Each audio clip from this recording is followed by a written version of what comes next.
Đây là nguyên một thùng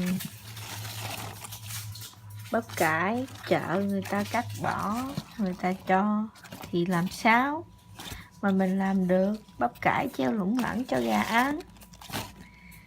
Mới vừa suy nghĩ ra. Việc đầu tiên là cái lá này mình phải làm lỗ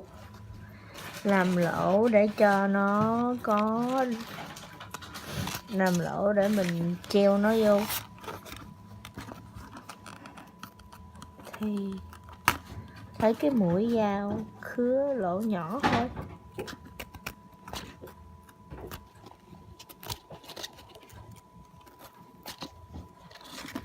Yep. Làm lại cái thứ hai.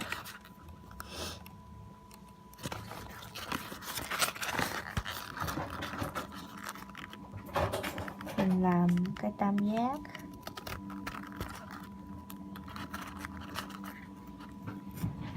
Cho nó nhanh. Đó, nó có cái lỗ nhỏ vậy nè.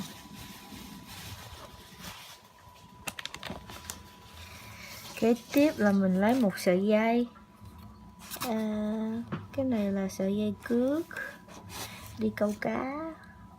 Cắt ra một đoạn theo chiều dài của cái sào mình máng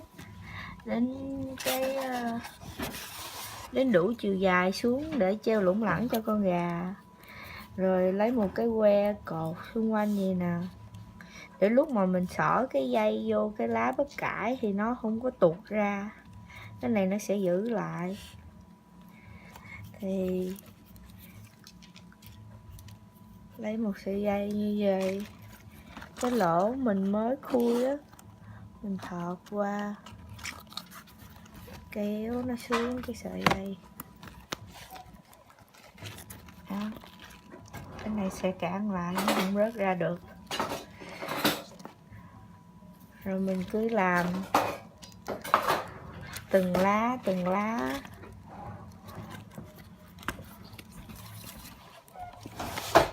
đó, như vậy. Cứ chắp lên đi từng lá. Và đây là một thành phẩm sau khi mình chắp hết những cái lá lên. Rồi bây giờ mình chỉ cần đem xuống treo lên cho gà ăn thôi. Bây giờ đi xuống coi treo lên cho gà ăn ra sao ha. Sau khi treo thành phẩm 3 cái, treo từ trên sào này xuống dưới đây đó. Đó,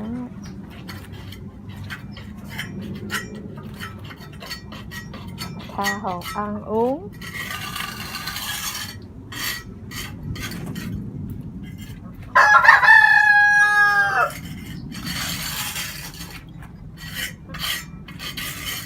Chúc mọi người thành công nha.